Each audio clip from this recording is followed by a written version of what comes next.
How's it going, guys? So just a few minutes ago, I got done trying to wrap up some money for the evening. Let me get in the truck here real quick.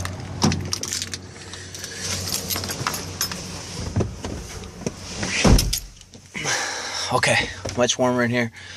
Still pretty cold outside.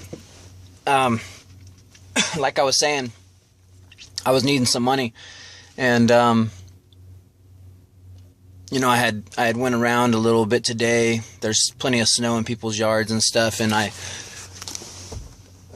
had asked them, you know, if they could use somebody to shovel their sidewalks and stuff. Nobody was really needing any help, and so I had to draw on a different resource.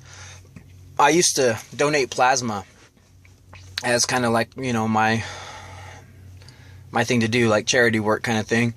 But they pay money, and it's instant money, so it's not a lot, you know. I never did it for the money before. It was always just something I did to, you know, kind of.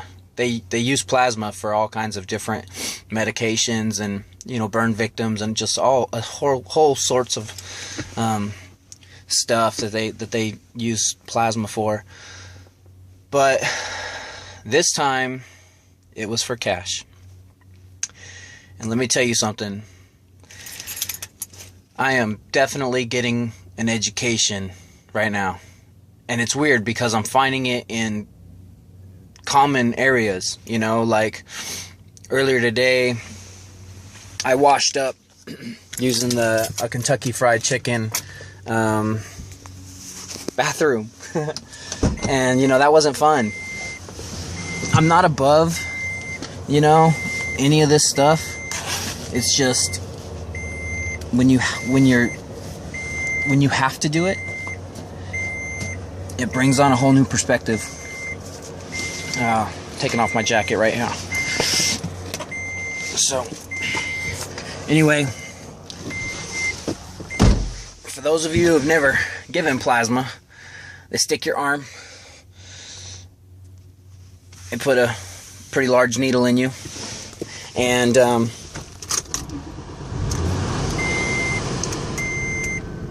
you sit there for, you know, approximately 40 minutes to an hour or so, depending on how hydrated you are. And then at the end of the process, they give you a little card that they put money on. It's like a Visa card. And so I'm going to use that and go get something to eat. And I also got to figure out where I'm going to stay tonight. Last night, I ended up on the couch at my mother's house. And I would have stayed out, but, you know, the invitation was there. It was cold. The truck was loaded down with all kinds of crap. And so this morning I offloaded that and got back to the mission. Earlier I had been at a camp that I've come to know, where a few guys hang out. They're homeless. Seem to be pretty good dudes. Everybody has their hiccups, you know. And I've been talking to them and trying to learn the ropes about, you know, what's going on out here in the streets and stuff. Let me tell you what, some of their stories are sobering. Turns out we have a really large population of youth that run the streets out here, and it's horrifying, some of the stories that they're telling me about the youth. These kids have no money, and they have drug addictions, sex addictions, a few kids came into the camp while I was there, and they went behind a bush, and I just figured they had to use the restroom or something, you know, and after several minutes, I started wondering what was really going on. And one of the guys there at the camp, you know, kind of told me their story.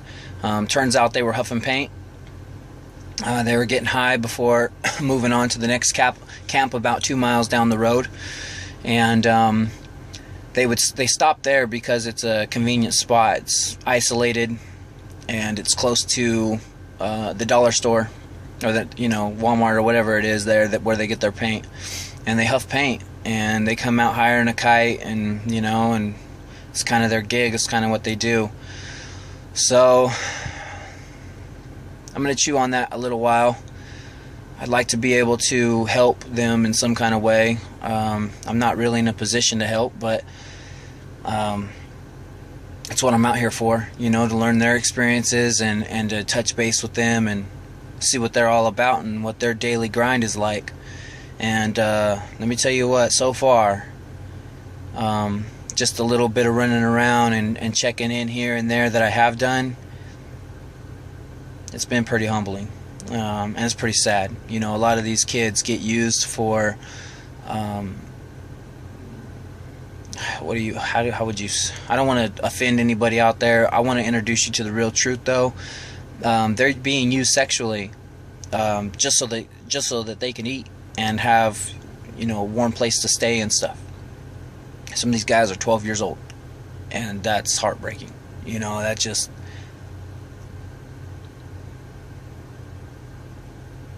you know, it's one thing for a guy, you know, like me, that says, okay, you know, you're tough enough, get out there and do your thing. You know, it's all right for me to be out here. I'm all right. You know, I've lived a good life, and if something were to happen, let me tell you, don't feel sorry for me, not one time, not ever. I've lived a good life, and I'm capable of making my own damn decisions. And this is a decision I made. But a 12-year-old little girl, 14-year-old little boy, these kids don't know what they're doing. They don't know what they're doing. Kids these days are young in their minds, and even though these kids knew the streets, they're still young, man. They're still babies, you know. Now I'm gonna be honest with you, that shit just, it both makes my blood boil and my heart break at the same time.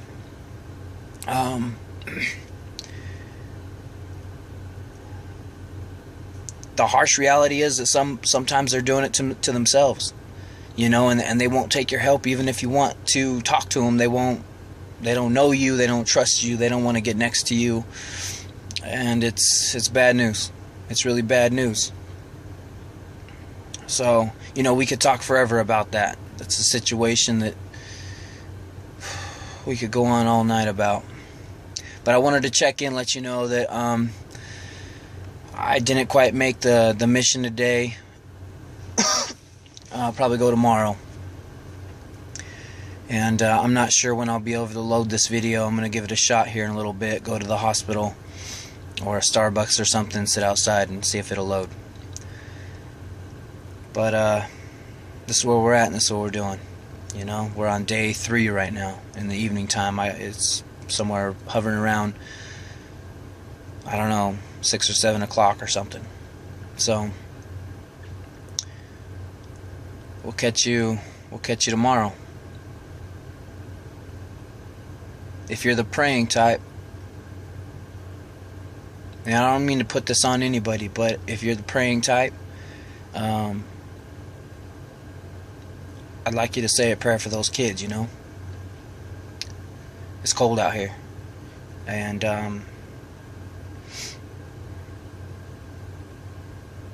I wish I could do more right now, you know. So I'm gonna be thinking on that. I'm gonna be trying to figure that out. This is why I'm here. This is what I need to know. This is what I need to learn. As heartbreaking as that is, as much as I want to choke somebody for even thinking about hurting these children, this is why I'm here. You know, so I can understand. I'll catch you later.